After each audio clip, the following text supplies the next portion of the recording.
Hey, what's up everyone out there? Thanks so much for tuning in to another addicted fishing tutorial. Today what we're going to do is we're going to show you guys how to catch fish, and trout in particular, on these Berkley trout worms. Super effective, they work really well, and if you learn how to use them, they can be deadly out here on your local lake. So if you want to learn how, stay tuned, it's coming up next.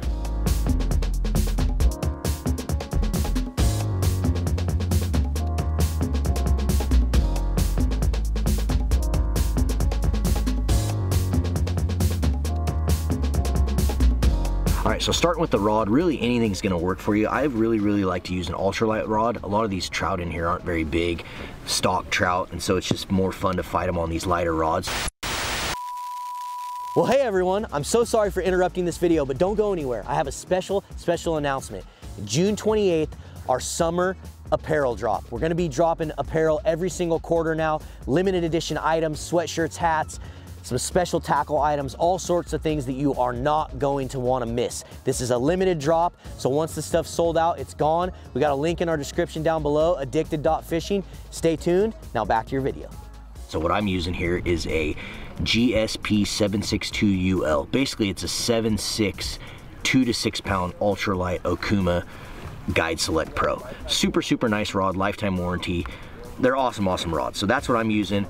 An Inspira 3000 reel, and I have braided line on there. I like braided line because it floats, it's super durable, and I can use it for all different types of fishing. So I stick to braid. I have a 20-pound braid on here.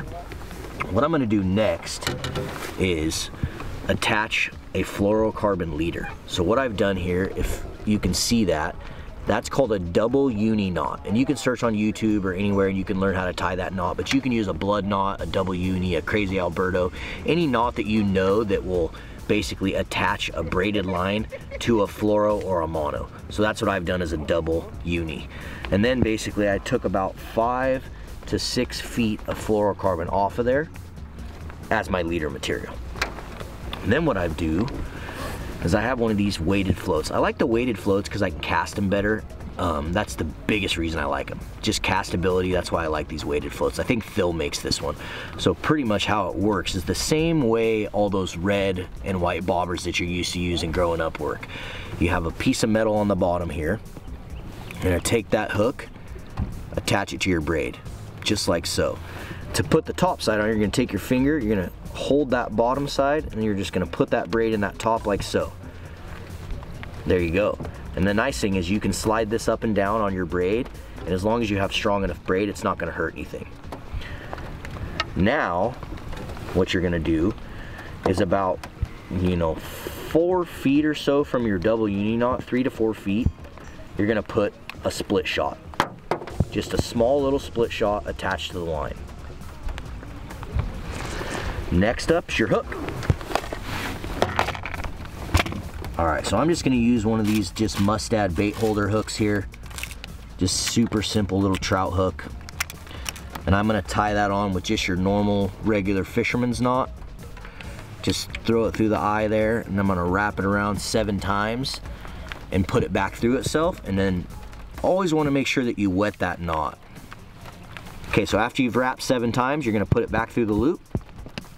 And then wet your line, pull that snug,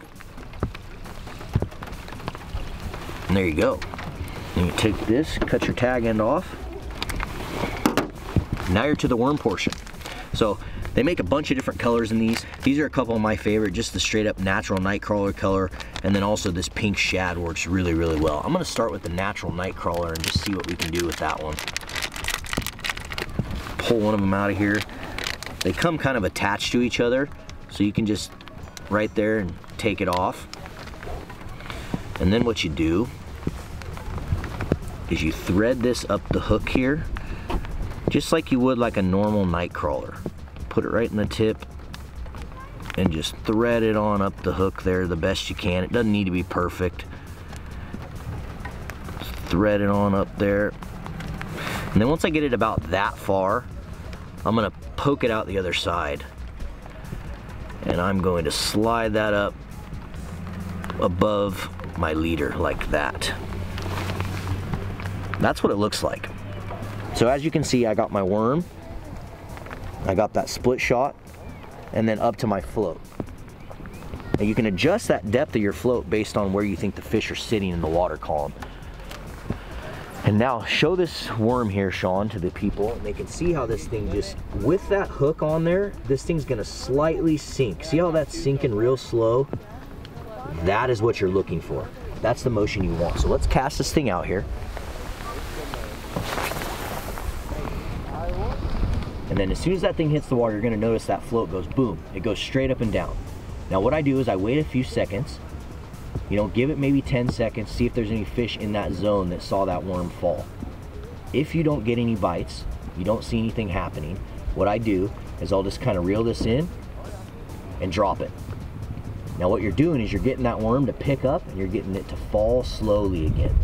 That's the motion that you're looking for. That's what those trout want to see. Other little tricks that you can do to get these things fishing well is just give them some twitches. Just give them some, like, just give that float some little twitches like so.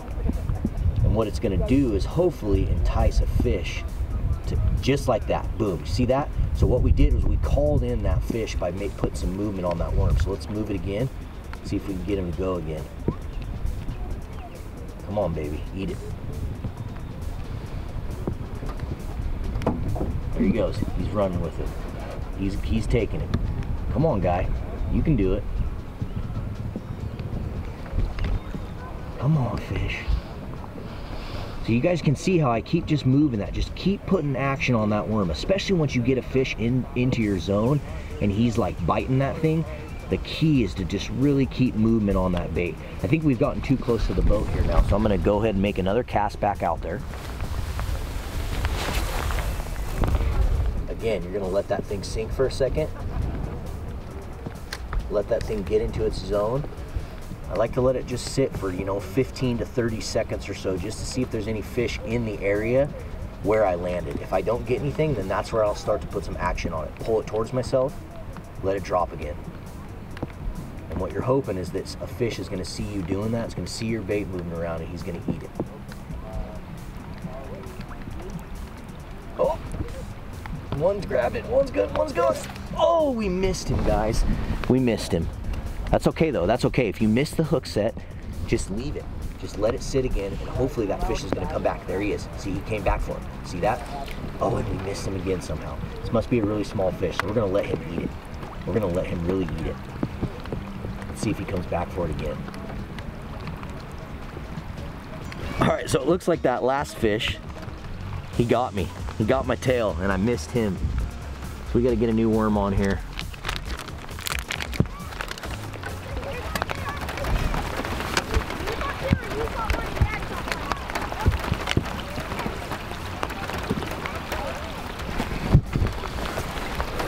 Okay, new worm deployed. Let's make it happen, boys.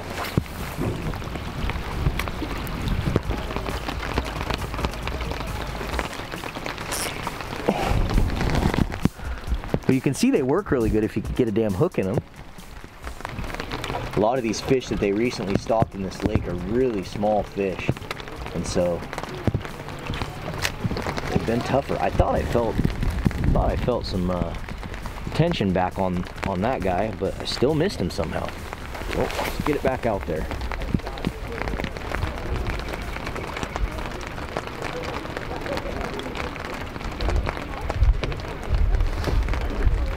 We're letting him take it this time. We're gonna let him really eat it, boys. Got him. Just unbelievable. Unbelievable. We let him choke on it that time. Still missed him. There you go. Got him. Got him, Sean. We got one, boys. Ooh, he's a puller. There he is. Fighting good.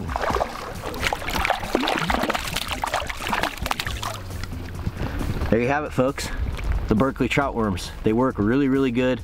I've been using them since I was a little tiny kid. They kill these stalker trout. So if you haven't tried them, get out here and use them, and let me know what other methods you guys like to use for them. I do really well on the float like this, but I know people that drift fish them and do all sorts of stuff with them. So drop some comments below. Thanks again for tuning in. We appreciate every single one of you. We'll see you on the river.